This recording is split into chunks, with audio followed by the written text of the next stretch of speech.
सहकारिता से समृद्धि के विजन पर चलते हुए भाजपा राष्ट्रीय सहकारिता नीति लेकर के आएगी और ये एक बहुत बड़े क्रांतिकारी दिशा में हम बढ़ने वाले हैं। देश भर में डेयरी सहकारी समितियों की संख्या भी बहुत बड़ी मात्रा में बढ़ाई जाएगी। कुछ महीने पहले ही दुनिया की सबसे बड़ी अन्न भंडारण योजना शुरू हो चुकी है। भारत को ग्लोबल न्यूट्रिशन हब बनाने के लिए हम श्री अन्न सुपरफूड पर बहुत अधिक बल देने वाले हैं। इससे श्री अन्न पैदा करने वाले 2 करोड़ से ज्यादा छोटे किसानों को विशेष लाभ होगा। हम दलहन और तिलहन में आत्मनिर्भरता के लिए किसानों को हर प्रकार की मदद करेंगे। भाजपा सब्जी उत्पादन और स्टोरेज के लिए नए क्लस्टर्स बनाएगी। फिशरीज सेक्टर के लिए भी नए प्रोडक्शन और प्रोसेसिंग क्लस्टर बनाए जाएंगे। हमारे मछली पालक साथियों को सीवीड की खेती और मोती की खेती के लिए भी प्रोत्साहन दिया जाएगा। धरती मां की रक्षा के लिए प्राकृतिक खेती, नेचुरल फार्मिंग, उस पर बल दिया जाएगा। भारत एक बहुत बड़ा रिवॉल्यूशनरी काम शुरू किया है और सफलता मिली है। नैनो यूरिया के ज्यादा से ज्यादा इस्तेमाल पर भी जोर दिया जाएगा। भाजपा ने किसान समृद्धि केंद्रों के विस्तार का भी संकल्प लिया है। भाजपा का संकल्प भारत को फूड प्रोसेसिंग हब बनाने का है। इससे वैल्यू एडिशन होगा, किसान का फायदा बढ़ेगा, रोजगार के नए अवसर भी बढ़ेंगे। ये food processing plants rural economy के लिए नए ग्रोथ इंजन बनेंगे। साथियों, देश में जनजातीय समाज के योगदान को मान्यता देते हुए हमने जनजातीय गौरव दिवस मनाना तय किया है। अगले वर्ष 2025 में भगवान बिरसा मुंडा की 150वीं जन्म जयंती है। इसे राष्ट्रीय स्तर पर मनाया जाएगा। जनजातीय गौरव अभियान को राष्ट्र भर में गति दी जाएगी। भाजपा जनजातीय विरासत पर अनुसंधान को भी प्रोत्साहित करेगी। डिजिटल जनजातीय कला अकादमी की भी स्थापना की जाएगी। वन उपज आधारित स्टार्टअप्स और स्वयं सहायता समूहों को भी बढ़ावा दिया जाएगा। 700 से ज्यादा एकलव्य स्कूलों के निर्माण के लक्ष्य को भी जल्द से जल्द प्राप्त किया जाएगा। साथियों, भाजपा विकास भी और विरासत भी उस मंत्र में विश्वास करती है। हम पूरी दुनिया में संत तिरुवल्लुवर कल्चरल सेंटर्स का निर्माण करेंगे।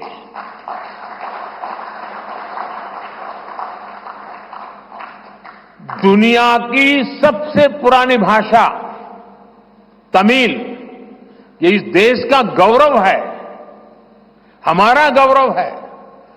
तमिल भाषा की वैश्विक प्रतिष्ठा बढ़ाने के लिए भाजपा हर प्रकार के नए उपक्रम शुरू करेगी, प्रयास करेगी। हमारे देश में टूरिज्म का जो पोटेंशियल है उसे भी अनलॉक किया जाना बाकी है। भाजपा द्वारा विश्व प्रवासी ग्लोबल टूरिस्ट को हमारी विरासत से जोड़ा जाएगा और इस विरासत को हम वर्ल्ड हेरिटेज के साथ जोड़ेंगे। जैसे नालंदा हो, लोथल हो, होयसला के पवित्र मंदिर समूह हो, बौद्ध स्थल हो, जैसे अनेक स्थलों का विकास किया जाएगा। अभी एक ऑनलाइन कंपटीशन भी चल रहा है जिसमें देश के लोग टूरिज्म के डेस्टिनेशन की रैंकिंग कर रहे हैं। ये टूरिज्म डेस्टिनेशन की रैंकिंग जो हो रही है, इसके आधार पर अच्छे टूरिस्ट डेस्टिनेशन का जो पसंद लोग करेंगे, उनको सिलेक्ट करके उनके सर्वांगीण विकास के लिए, डेवलपमेंट के लिए और विदेशी टूरिस्टों को भी आकर्षित करे उस रूप में लाने की दिशा में हमारा काम आगे हमने सोचा हुआ है। टूरिज्म वो सेक्टर है जो सबसे कम निवेश में सबसे ज्यादा रोजगार पैदा करता है। टूरिज्म बढ़ता है तो होटल, रेस्टोरेंट, ऑटो रिक्शा वाले, टैक्सी वाले सभी को इससे फायदा होता है। भाजपा इको टूरिज्म के नए सेंटर्स भी बनाएगी। इससे होम स्टे के जो अवसर बनेंगे उसका लाभ हमारे ट्राइबल परिवारों को होगा। भाजपा सरकार होम स्टे के लिए महिलाओं को विशेष रूप से आर्थिक मदद देने की योजना बनाकर आएगी। साथियों, 21वीं सदी के भारत की बुनियाद तीन तरह के इंफ्रास्ट्रक्चर से मजबूत कर। पहला है सोशल, दूसरा है डिजिटल इंफ्रास्ट्रक्चर, तीसरा है फिजिकल इंफ्रास्ट्रक्चर। सोशल इंफ्रास्ट्रक्चर के लिए हम नए नए एजुकेशनल इंस्टीट्यूट खोल रहे हैं, यूनिवर्सिटीज बनवा रहे हैं, मेडिकल कॉलेज बनवा रहे हैं, आयुष्मान आरोग्य मंदिर गांवों में बना रहे हैं।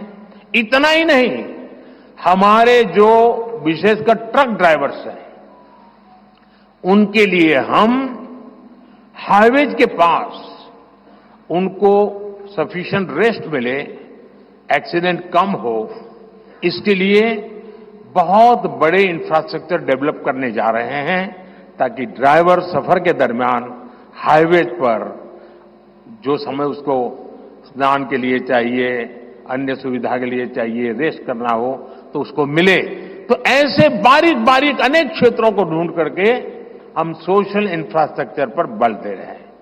दूसरा है फिजिकल इंफ्रास्ट्रक्चर। इसलिए हम देश भर में हाईवे, रेलवे, एयरवे, वाटरवे उनको आधुनिक बना रहे हैं। तीसरा है डिजिटल इंफ्रास्ट्रक्चर और इसलिए हम 5G विस्तार कर रहे हैं, 6G पर काम कर रहे हैं और इंडस्ट्री 4.0 के लिए डिजिटल इंफ्रास्ट्रक्चर ये उसकी बैकबोन होती है। हम इंडस्ट्री 4.0 को ध्यान में हमारे सेक्टर को तैयार कर रहे हैं। हम सरकार की ज्यादा से ज्यादा सेवाओं को ऑनलाइन बना रहे हैं, कॉमन सर्विस सेंटर्स की संख्या बढ़ा रहे हैं, ONDC ऑनलाइन जो लोग खरीदी करते हैं उसके लिए एक प्लेटफॉर्म ONDC और टेलीमेडिसिन का विस्तार कर रहे हैं। इन तीनों तरह के इंफ्रास्ट्रक्चर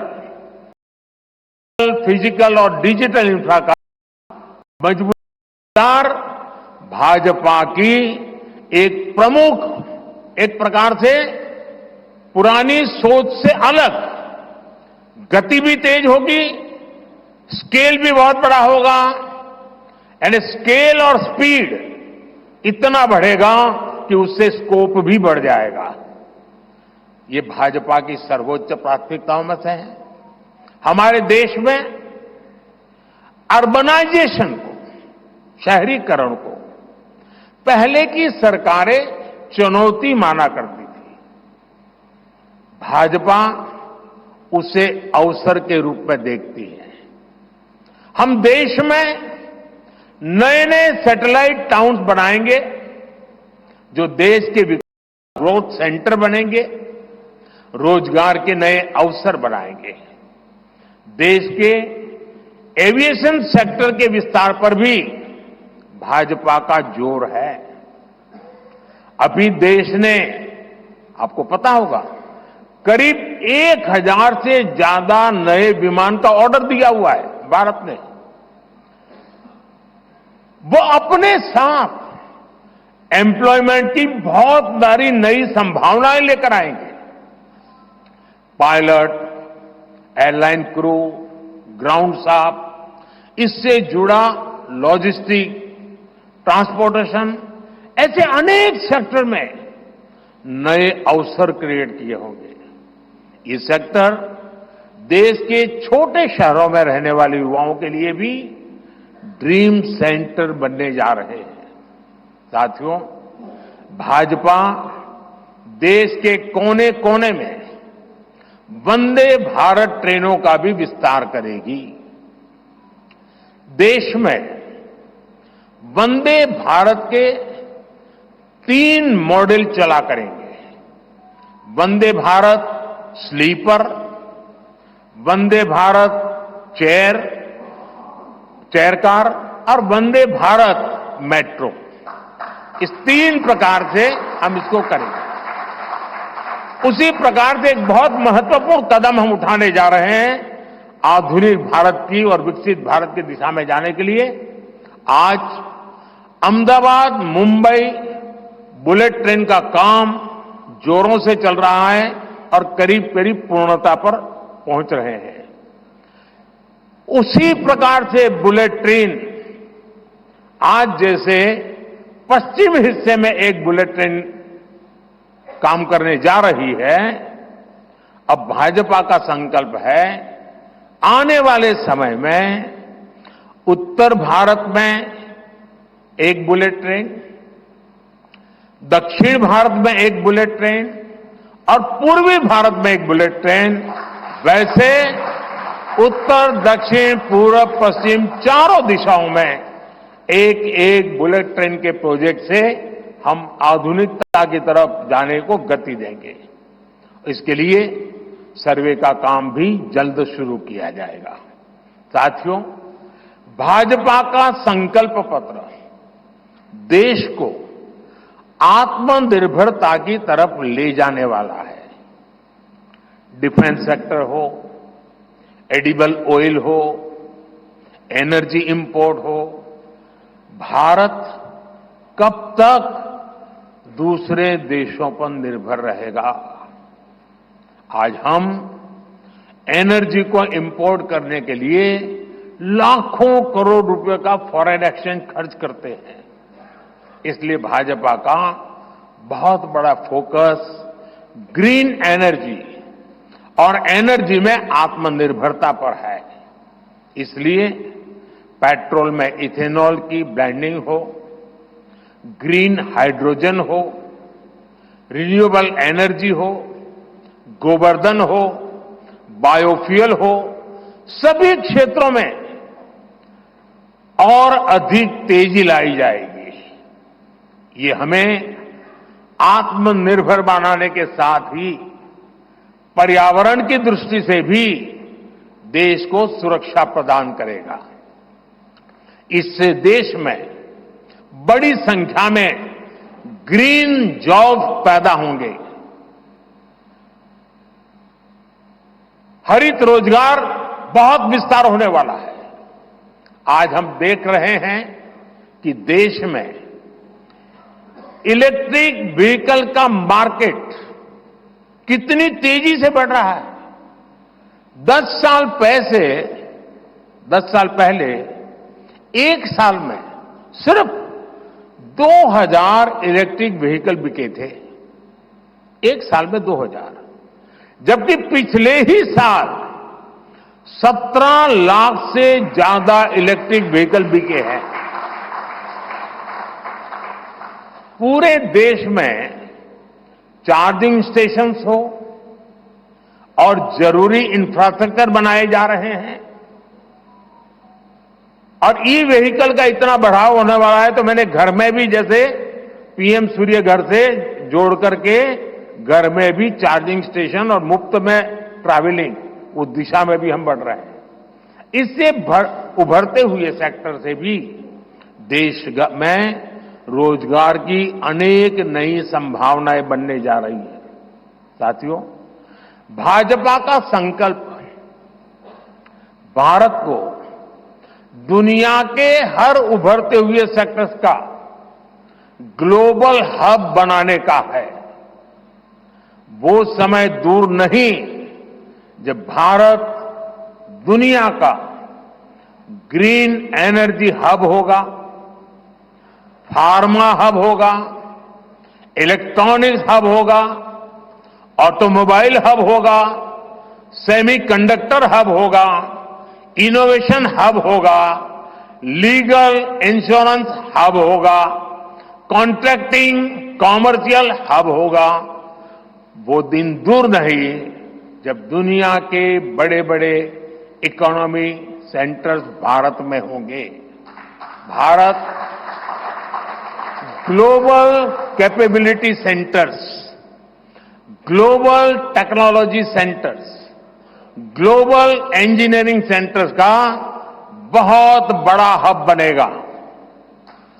स्पेस में भी हम एक बहुत बड़ी ताकत के रूप में, विश्व में बहुत बड़ी ताकत के रूप में उभरेंगे और उसके लिए निश्चित रोड मैप से हम आगे बढ़ेंगे।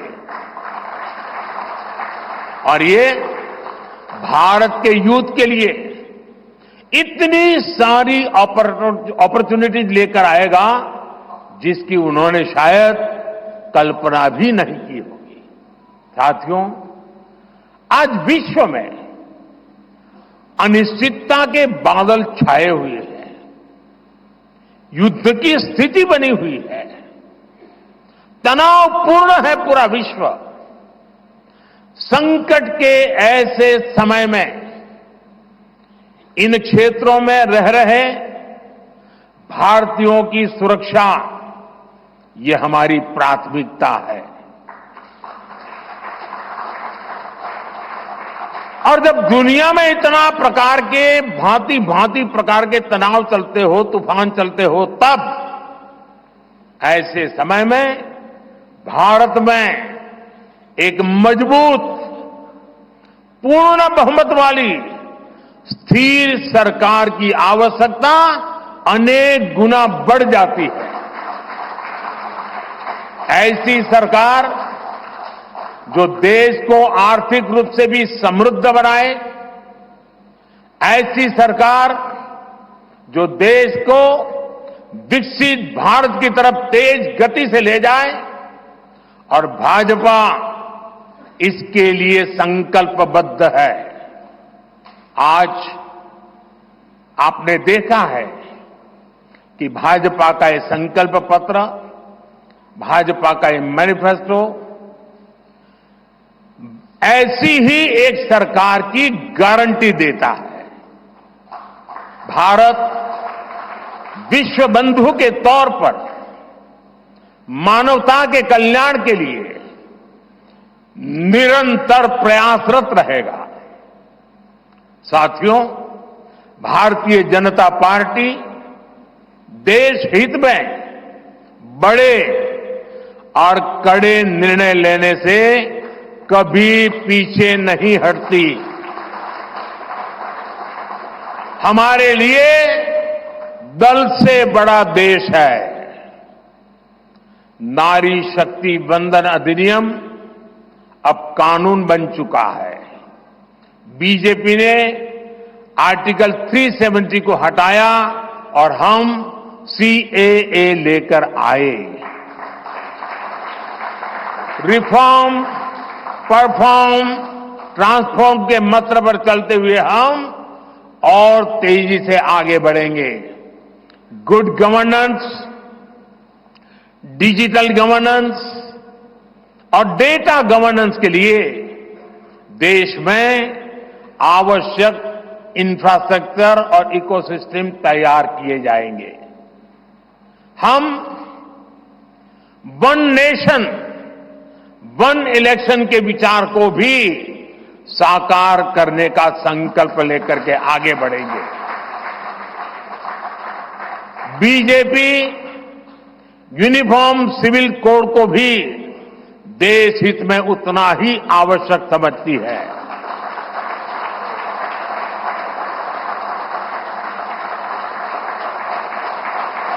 आपने देखा है कि पिछले 10 साल में भ्रष्टाचार पर भाजपा सरकार ने कितनी बड़ी कड़ी कार्रवाई की है। भ्रष्टाचार गरीब का हक छीनता है, मध्यम वर्ग का हक छीनता है। राष्ट्रीय स्तर पर होने वाले हजारों करोड़ के घोटाले अब बंद हुए हैं। अब गरीब को उसका हक मिल रहा है और गरीब को लूटने वाले जेल जा रहे हैं। भ्रष्टाचारियों पर ऐसे ही निरंतर सख्त कार्रवाई होती रहेगी, ये मोदी की गारंटी है।